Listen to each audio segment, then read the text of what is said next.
a lot of the story is this feedback loop where you have, we'll just call this CV edge.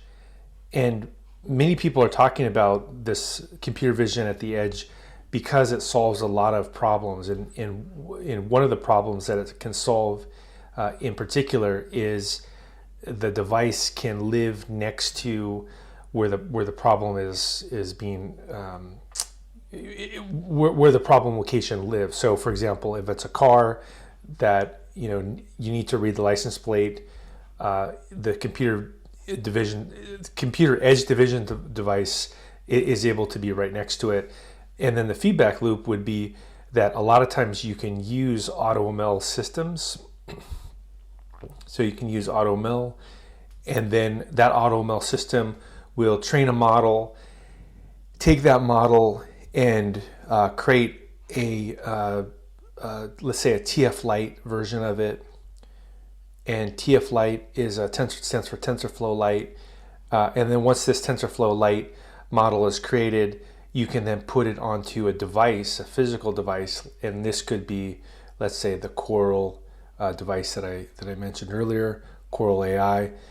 And then that's really the feedback loop, is that you can actually have a no-code feedback loop to build these systems. And why this is really interesting is that this is a rapid prototyping way to think about computer vision.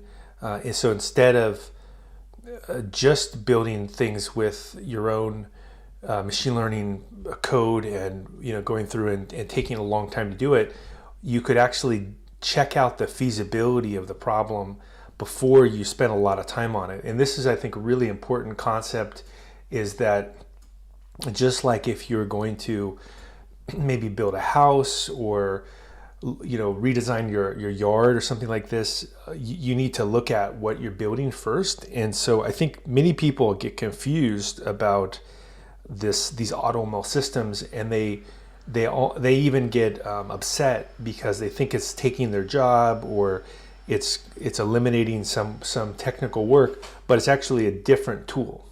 And I think, again, to kind of highlight this, imagine if you had a house that was here, and this is, let's say, the plot of land, and let's say the house was maybe like this. It was right here, and this is maybe the roof, and then this is this is an aerial view, and let's say this is your yard was back here.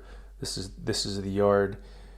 You wouldn't necessarily, and maybe this is the driveway or something like this. Maybe this is the front yard. This is the backyard.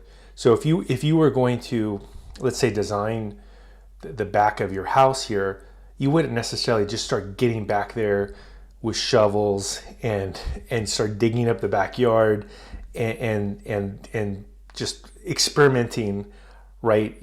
Most people, what they would do is that they would build a design first, right? And so they would design the landscape, and cities do this. And so one thing to think about is how would you do this? Well, first, maybe the thing you would start with would be a like an aerial picture, so you would look from the air and you would snap a picture from maybe a satellite. And then number two, you would build software. So you would build it into a software package that could do 3D modeling. And then you would sketch out, there's some trees right here, and then maybe some trees here, right? And then maybe you do a lawn like this, and then maybe you have a fountain that goes here that has water that goes into the fountain. But again, you're using this would be a rapid prototyping, right? So you're going through and you're visualizing what the problem would look like when it was solved. And so this concept, I think, is really the way to think about the AutoML to the device, is that you're able to rapidly create a solution that tests out whether the problem is even feasible. And so we can think about this almost like a workflow of computer vision problem feasibility. So, for example, in this particular feedback loop, you would say, what is my problem, right? So, what is the actual problem I'm trying to solve, and that would be step one, and then you create a prototype, and the prototype could be using maybe an AutoML solution like Google AutoML, or using the Apple's CreateML, and then you test it out using that tool, and then when you're done, you either say it's finished, right, and then that actually might be the solution, or maybe you start over again and you do another rapid prototyping of a different part of the problem. So basically, when you use things like AutoML, it doesn't necessarily mean that it will be the end solution, but because the time that it took to prototype the solution, just like in the case of the yard, where you look at the yard, you visually see it, you put different pictures inside of it.